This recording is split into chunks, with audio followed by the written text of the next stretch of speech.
Next, we'll talk about soul. What is soul? What is ruh?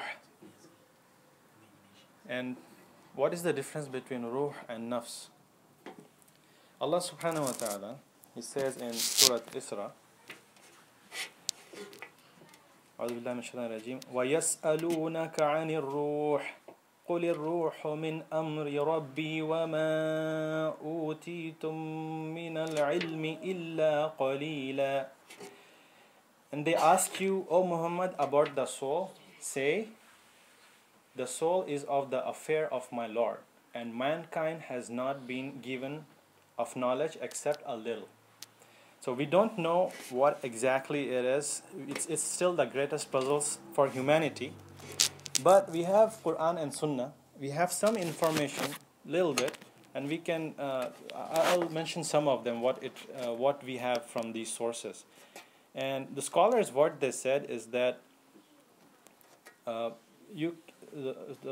ruh, it's like an invisible object, which is intertwined with your body.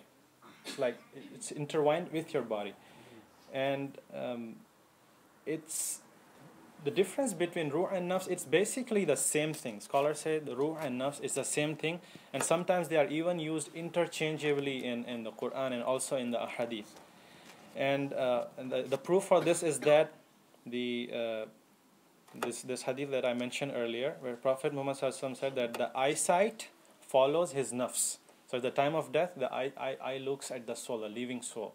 So you see some people when they die, they're just looking upwards. That's because the soul leaves this way, so he just follows it. And in this hadith, exactly similar hadith, instead of nafs, it uses ruh. Indeed, when ruh is taken, the eyesight follows it. So that's why scholars say it's the same thing. But some scholars said it refers to different aspects of the soul. But at the end, it's the same thing. And the ruh is created. Some deviant sects say that it's not created. It's not created. It's been living since eternity and so on. But the belief of Ahl Sunnah is that it is created, and it is created at the time when Allah subhanahu wa ta'ala commands the angel to blow the spirit into the womb of the mother. That's when the lifetime starts of the ruh. And does the soul die? Does the soul die? This is a little bit controversial, but the book that I am referring to, Imam Qurtubi, he said that ruh is of those created things that have beginning but no end. And also Shaykhul Islam Ibn Taymiyyah, rahmatullah, he said that souls are no doubt created, but they do not cease to exist. So, but the other side of the scholars, they said that what about that verse that you have that every soul shall taste death? Kullu nafsin za'iqatul maut. What about that? So the scholars then responded to them saying that, as we also mentioned earlier, maut is, the definition of maut is that when the soul leaves the body, that's what death is. So ruh by itself, there's no death to it, because it's either in the body or outside the body, but it's still there.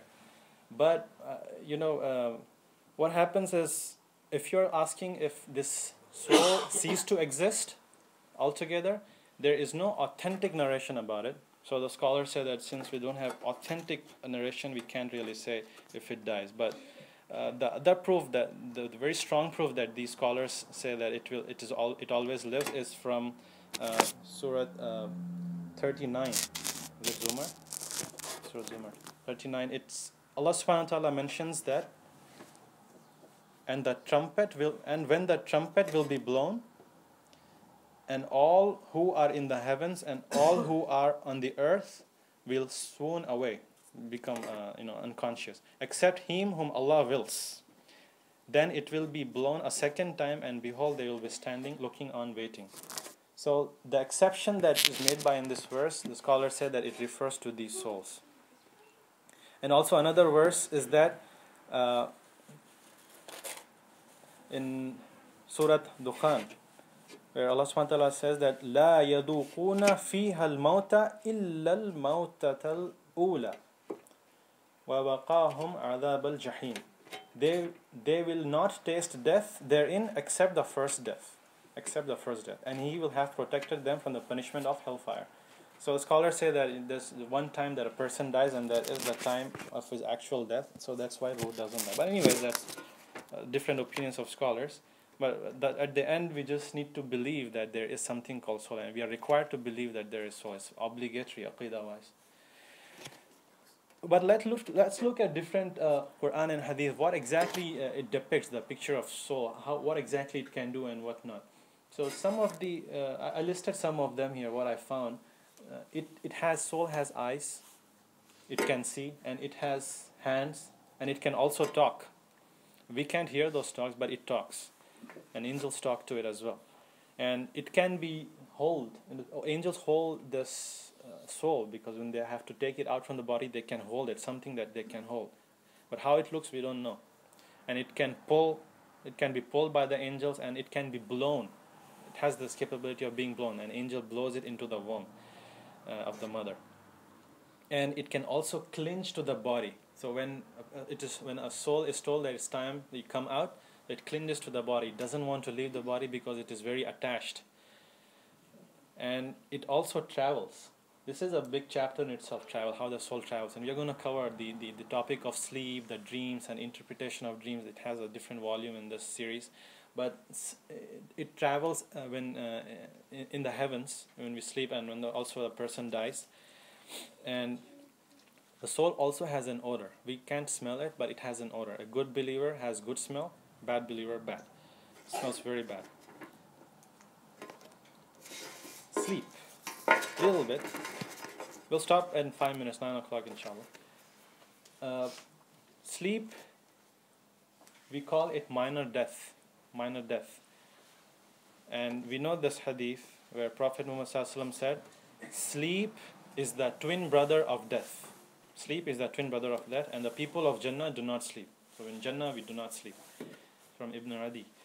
So why is it called death, minor death? Because in sleep what happens is our soul, which is inside our body, it comes out.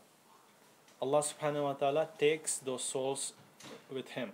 And it is also mentioned in Holy Quran, where in Surah Zumar, where Allah subhanahu wa ta'ala says, Allah takes the souls at the time of their death, and those that have not died yet during their sleep, then He keeps those for which He has decreed death, and releases the others for a specified term. Indeed, in these are signs for those who reflect. Again, Allah subhanahu wa ta'ala tells us to reflect. It's not a topic of stories and so on. It's something that we need to reflect. Why Allah subhanahu wa ta'ala is telling us to reflect? There is a reason for it.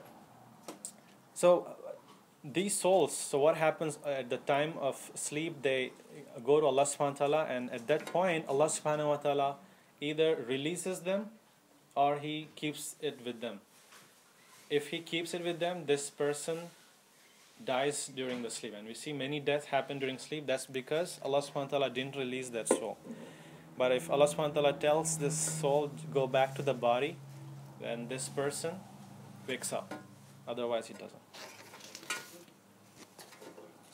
And interaction with other souls.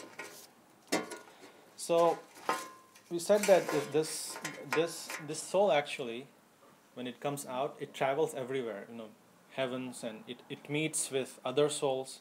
So when we sleep, maybe we meet all other souls here, and it also meets the soul of the dead people. Sometimes souls, dead people's souls whom we know. So, but when the soul comes back, we forget everything. Sometimes we remember, very few times, that it is imprinted in the dreamer's mind actually, whatever it experiences.